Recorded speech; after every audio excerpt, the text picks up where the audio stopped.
샬롬. 오늘 또 주님의 은혜가 여러분과 함께하기를 축복합니다. 그러기에 주님만을 바라보고 말씀에 아멘하고 성령이 이끄신 대로 살아가는 복된 하루가 되시기를 주님의 이름으로 간절히 축원합니다. 오늘 아침 하나님께서 우리에게 허락해 주신 말씀은 창세기 39장 1절에서 10절 말씀입니다. 요셉이 이집트로 끌려갔다. 요셉을 이집트로 끌고 내려간 이스마엘 사람들은 바로의 신하인 경호대장 이집트 사람 보디발에게 요셉을 팔았다. 주님께서 요셉과 함께 계셔서 앞길이 잘 열리도록 그를 돌보셨다. 요셉은 그 주인 이집트 사람의 집에서 살게 되었다. 그 주인은 주님께서 요셉과 함께 계시며 요셉이 하는 일마다 잘 되도록 주님께서 돌보신다는 것을 알았다. 주인은 요셉이 눈에 들어서 그를 신복으로 삼고 집안일과 재산을 모두 요셉에게 맡겨 관리하게 하였다. 그가 요셉에게 자기의 집안일과 그 모든 재산을 맡겨서 관리하게 한 그때부터 주님께서 요셉을 보시고 그 집 이집트 사람의 집에 복을 내리셨다. 주님께서 내리시는 복이 주인의 집안에 있는 것이든지 밭에 있는 것이든지 그 주인이 가진 모든 것에 미쳤다. 그래서 그 주인은 자기가 가진 모든 것을 요셉에게 맡겨서 관리하게 하고 자기의 먹거리를 빼고는 아무것도 간섭하지 않았다. 요셉은 용모가 준수하고 잘생긴 미남이었다. 일이 이렇게 된 지 얼마 지나지 않아서 주인의 아내가 요셉에게 눈짓을 하며 나하고 침실로 가요 하고 꾀었다. 그러나 요셉은 거절하면서 주인의 아내에게 말하였다. 주인께서는 모든 것을 나에게 맡겨 관리하게 하시고는 집안 일에는 아무것도 간섭하지 않으십니다. 주인께서는 가지신 모든 것을 나에게 맡기셨으므로 이 집안에서는 나의 위에는 아무도 없습니다. 나의 주인께서 나의 마음대로 하지 못하게 한 것은 한 가지뿐입니다. 그것은 마님입니다. 마님은 주인 어른의 부인이시기 때문입니다. 그런데 내가 어찌 이런 나쁜 일을 저질러서 하나님을 거역하는 죄를 지을 수 있겠습니까? 요셉이 이렇게 말해 있는데도 주인의 아내는 날마다 끈질기게 요셉에게 요구해 왔다. 요셉은 그 여인과 함께 침실로 가지도 않았을 뿐만 아니라 아예 그 여인과 함께 있지도 않았다. 아멘. 자, 이제 우리는 요셉의 이야기로 다시 돌아오게 됩니다. 은 20세겔에게 팔렸죠. 아주 생전 가보지도 못한 도시에 오게 됩니다. 우상의 도시에 노예의 신분으로 왔습니다. 그러나 그의 마음속에는 하나님을 신뢰하는 것과 하나님 앞에 예배드리는 것, 이것은 변함이 없었습니다. 그러니까 요셉은 노예로 팔려왔지만 하나님은 그를 향하여 항상 하는 일이 잘 되도록 형통하게 한 사람입니다. 여러분, 잘 되는 것, 형통하는 것이 무슨 꼭 물질적으로 부자가 된다, 뭐 이렇게 생각해서는 안 돼요. 왜냐하면 요셉이 지금 어떤 신분? 노예예요. 가진 것도 없어요. 노예입니다. 그런 그를 향해서 하나님이 형통하게 했다, 잘 되게 되었다 하는 것은 무슨 뜻이겠습니까?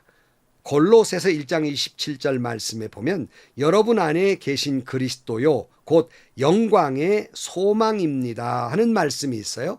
그러니까 우리가 처한 환경이 어떠하든지 간에 우리 안에 성령이 계시고 성령이 역사하심 가운데 우리가 성령의 이끄심을 받고 살아가는 것, 이 자체가 나에게는 영광이고 이것이 소망이며 이것이 형통이라는 말이에요. 이것이 오늘 우리가 배워야 할 중요한 교훈의 말씀입니다.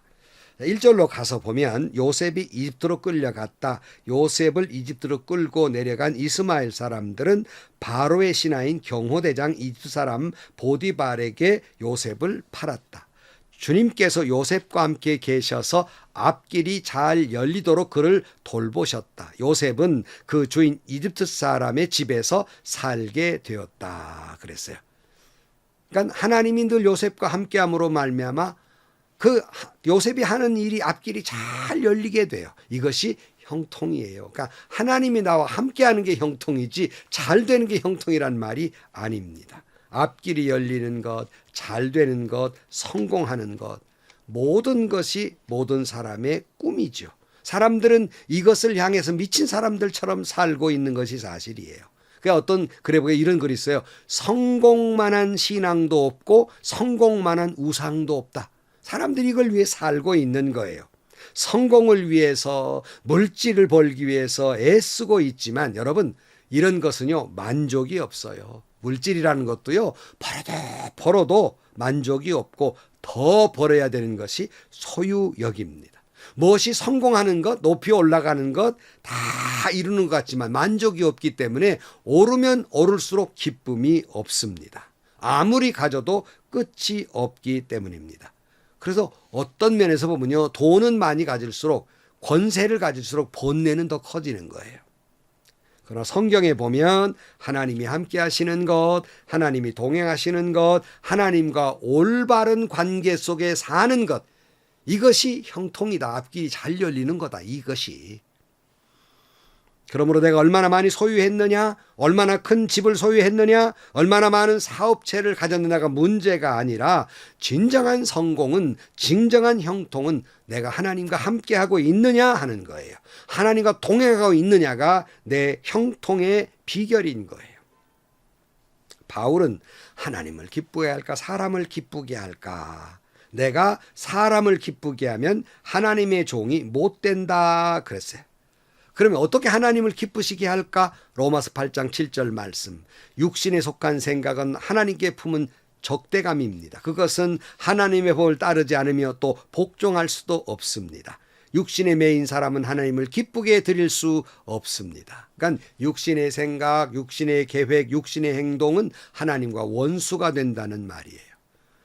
하나님과 원수가 어떻게 하나님과 함께 살 수 있겠습니까? 예수님께서 십자가를 지셔야 되는 이 중대한 사역에 베드로는 주님께 뭐라고 말해줘요? 그리 마옵소서. 주님이 어떻게 그런 고난을 당한단 말입니까? 하고 나름대로는 주님을 위로하고 주님 편에 선다고 한 말인데 주님 뭐라고 그랬어요? 사탄아 물러가라. 내가 나를 지금 위로하는 것이 아니라 나를 넘어지게 하는 말이다. 내가 하나님의 일은 생각하지 않고 사람 생각만 하는구나. 이런 사람의 생각, 사람의 계획, 사람의 일로는 하나님을 기쁘시게 할 수 없습니다. 다시 우리가 귀한 교훈으로 돌아가 보면 그런 고로 정말 내 앞길이 열리는 것은 내가 형통하고 성공되었다는 것은 세상적인 것이 아니라 하나님과 함께하는 게 내 성공이고 하나님과 동행하는 게 내 성공이고 하나님의 은혜 안에 사는 것이 내 성공이고 말씀 안에 사는 게 내 성공이고 성령이 이끄신 대로 사는 것이 나의 성공입니다. 오늘 3절 말씀으로 돌아가서 그 주인은 주님께서 요셉과 함께 계시며 요셉이 하는 일마다 잘 되도록 주님께서 돌보신다는 것을 알았다. 그래서 여러분 보디발은요 하나님 모르는 사람이에요. 우상 섬기는 사람이에요. 이방 사람입니다. 하나님의 은혜를 모르는 사람인데 이런 사람이 가만히 요셉을 보니까 제가 지금 하나님을 믿는다는데 제가 믿는 하나님이 있기는 있는가 보다 하고 요셉의 삶을 통해서 보았다는 거예요. 우리는 그런 사람이 되어야 된다는 거예요. 우리를 통해서 사람들이 예수님을 봐야 되고 하나님을 봐야 되고 우리를 통해서 복음을 봐야 돼요. 걸어다니는 성경책. 저 사람을 보니까 하나님이 계시네. 이렇게 고백할 수 있어야 하는 거예요. 시편 127편 1절 말씀. 주님께서 집을 세우지 아니하시면 집을 세우는 사람의 수고 헛되며 주님께 성을 지키지 아니하시면 파수꾼에 깨어 있으며 헛된 일이다. 일찍 일어나고 늦게 눕는 것, 먹고 살려고 애써 수고하는 모든 일이 헛된 일이다. 진실로 주님께서는 사랑하시는 사람에게는 그가 잠을 자는 동안에도 복을 주신다. 그랬어요. 왜 제가 주님과 동행하는 것이 성공이고 바로 그것이 우리의 형통이라는 말은 주님이 축복하지 않으면 내 사업이든 집이든 가정이든 뭐든지 형통할 수가 없기 때문입니다. 전적인 하나님의 은혜 아니고는 아무것도 할 수 없는 거예요. 그러므로 여러분이 뭔가 일가를 이루고 뭔가 잘 됐습니까? 그런데 하나님의 은혜를 모른다고요? 그건 배은망덕한 거예요. 하나님의 은혜로 그만큼 이룬 것이라 하는 거예요. 지금의 여러분 성공과 형통은 하나님이 함께 하시기 때문이며 하나님의 전적인 은혜이며 하나님의 축복이라는 사실입니다. 그렇게 믿고 살 때 믿지 않는 사람들이 여러분을 통해서 하나님이 당신을 축복한다는 걸 보여줘야 한다는 말씀입니다. 4절 말씀. 주인은 요셉이 눈이 들어서 그를 신복으로 삼고 집안일과 재산을 모두 요셉에게 맡겨 관리하였다 그랬어요. 근데 여러분 당시 요셉의 나이가 겨우 17살이에요. 감수성이 예민한 나이죠. 그가 처한 환경, 잘 있던 정말 옥동자처럼 있던 아들이 갑자기 노예로, 형들의 배신 때문에 노예로 팔려와가지고 노예 생활은 얼마나 비참합니까? 그러나 인간 대접도 못 받는 노예 삶에도 불구하고 그런 속에서도 하나님을 믿는 사람으로서 진실했습니다. 성실했습니다. 최선을 다했습니다. 그렇게 했기 때문에 얼마나 최선을 다했으면 보디발이 그의 모든 소유를 맡길 만큼 성실했겠습니까? 요셉은 노예로서 자기 앞에 놓인 의무를, 충성을 다 감당합니다. 훗날 그가 이제 총리가 돼서 형들을 만났잖아요. 우리가 앞으로 볼 내용인데요. 형들이 무서워서 저 동생이 우리한테 이제 보복하겠다 벌벌 떠는데, 형님들 두려워하지 마세요. 형님들이 나를 애굽에서 팔았다 했는데 판 것이 아니라 하나님이 나를 보내셨어요. 오늘 이와 같은 일을 위해 하나님이 나를 보내셨어요. 하나님이 하신 거예요. 요셉은 이렇게 해석하고 산 사람이에요. 예레미야 10장 23절. 주님, 사람이 자기 운명의 주인이 아니라는 것을 제가 이제 깨달았습니다. 아무도 자기 생명을 조종하지 못한다는 것도 제가 이제 알았습니다. 여러분, 제가 제일 싫어하는 노래, 그것은 나의 인생은 나의 것. 어떤 의미는 이해 못해 싫어한다는 말이 아니에요. 이해되는 면이 있죠. 그러나 신앙적으로 나의 인생은 나의 것이 아니에요. 자기 인생 자기 것이면 지멋대로 살고 자기 원하는 되어야 되는데 원하는 대로 됩니까? 안 되는 거예요.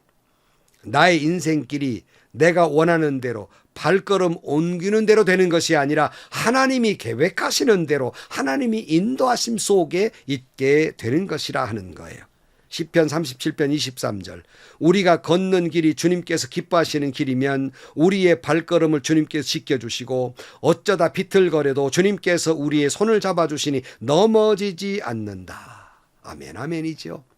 그러므로 여러분, 우리가 하나님이 말씀하신 길로 걸어가고 모든 걸 주님께 맡기면, 그리고 내가 처한 환경에서 내 최선을 다하면 하나님은 역사하실 것이고 축복해 주실 것입니다. 여러분, 우리 앞에 당한 그것이 좋은 일이든 어려운 일이든지 간에 어떤 일이든 하나님의 섭리와 경륜과 은혜와 사랑 속에 있다는 걸 알고 기쁘게 받아들이면, 그것이 하나님과 동역하는 일이라고 생각하고 내가 기쁘게 받아들이면 어떤 상황 속에서라도 힘들지 않습니다. 은혜 가운데 사는데요. 어떤 고난이 와도 기쁘게 그것을 받아들일 수 있고 그걸 인내해서 결국은 승리하게 된다. 그런 말씀이에요. 5절 말씀. 그가 요셉에게 자기 집안 일과 그 모든 재산을 맡겨서 관리하게 한 그때부터 주님께서 요셉을 보시고 그 이집트 사람의 집에 복을 내리셨다. 주님께서 내리시는 복이 주인의 집안에 있는 것이든 밭에 있는 것이든지 그 주인이 가진 모든 것에 미쳤다. 그랬어요. 하나님께서 사랑하는 요셉을 잘 대하고 있는 보디발 집에 요셉이 그 모든 걸 맡기니까 요셉에게 복 주시기 위해서 보디발의 집에 있는 모든 것, 집안일이든 밭에 있는 뭐든지 잘 되게 하나님이 만들어 주셨다. 그런 말입니다. 여러분, 애굽은 이방신을 섬기는 나라이고 보디발은 악하고 교만한 주인입니다.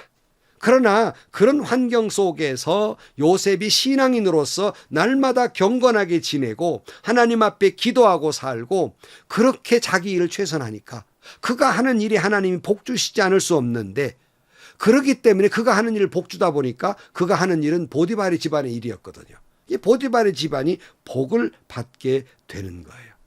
행여나 우리는요, 다른 사람 앞에 저 사람이 우리 집안에 들어와서 망했다 소리 듣지 말고, 요셉 이놈 때문에 이놈이 우리 집안에 들어와가지고 우리 집안에 잘 된다. 그가 믿는 하나님이 아마 그에게 복 주시는가 보다. 이렇게 살아야 한다는 말씀입니다.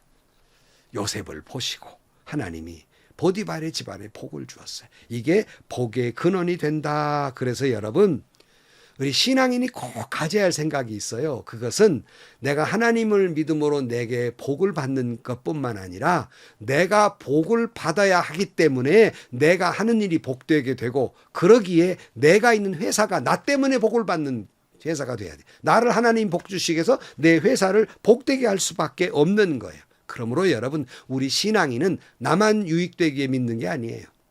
내가 복의 근원이 돼서 나 때문에 회사가, 내가 다니는 공동체가, 내가 다니는 곳이, 내가 있는 집안이 복되게 돼야 한다는 목적을 가지고 있는 거예요. 창세기 12장 2절 말씀에 하나님이 아브라함에게 뭐라고 약속합니까? 내가 너로 큰 민족이 되게 하고 너에게 복을 주어서 내가 크게 이름을 떨치게 하겠다. 너는 복의 근원이 될 것이다. 그러니까 복의 근원이라는 뭐예요?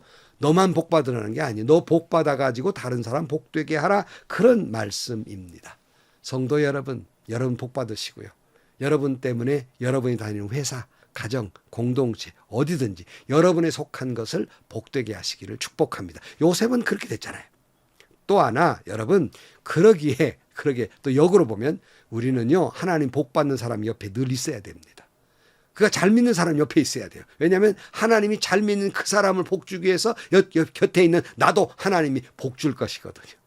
얼마나 신나는 일입니까? 그러니까 믿음 할 수 있는 대로 하나님의 사람, 믿음의 사람, 하나님을 기쁘게 하는 사람, 내 주변에 요셉 같은 사람이 누가 있나 보고 그 사람 가까이 하십시오. 그 사람 따라가면 복 받습니다.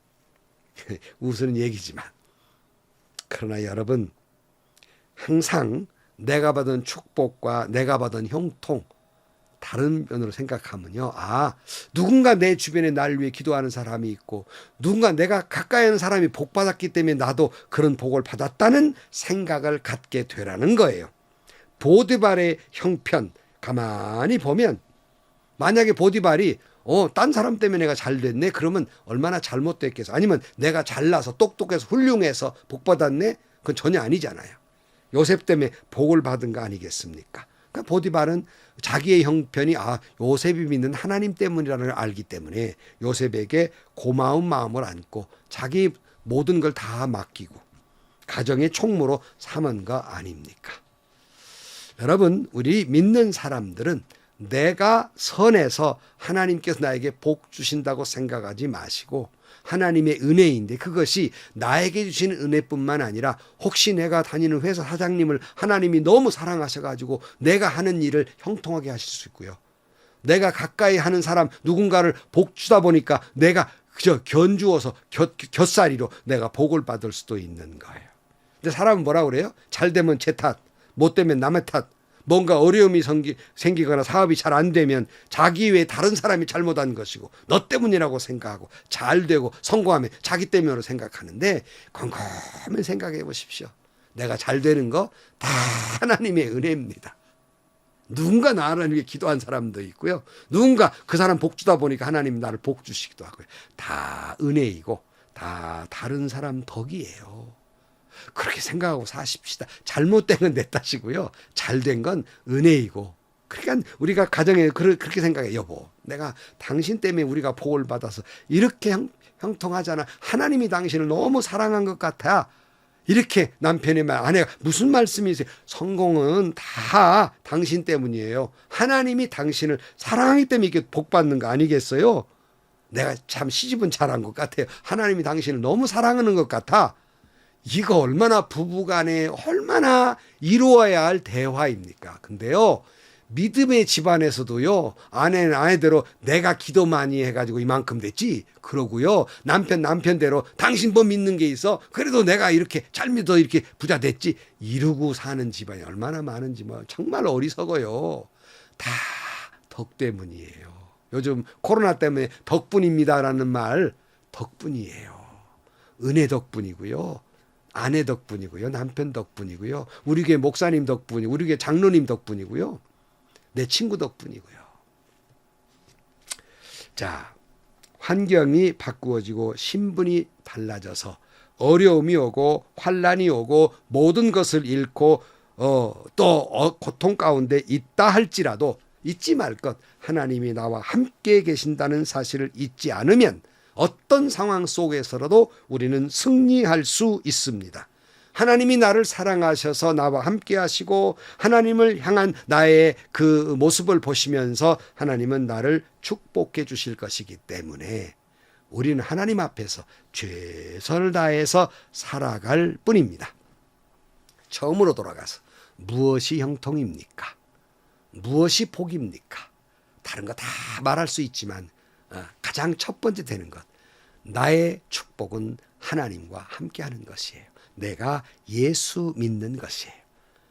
그런 사람에게 하나님 복 주실 것이기 때문에 여러분, 최고의 성공은, 최고의 형통은 내가 하나님과 동행하는 것입니다. 그렇게 하나님과 함께하고 살아가시기를 주님의 이름으로 간절히 축원합니다. 기도하시겠습니다.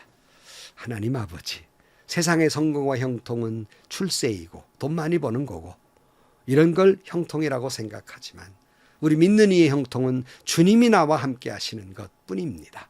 주님, 나와 함께 하시는 줄로 믿습니다.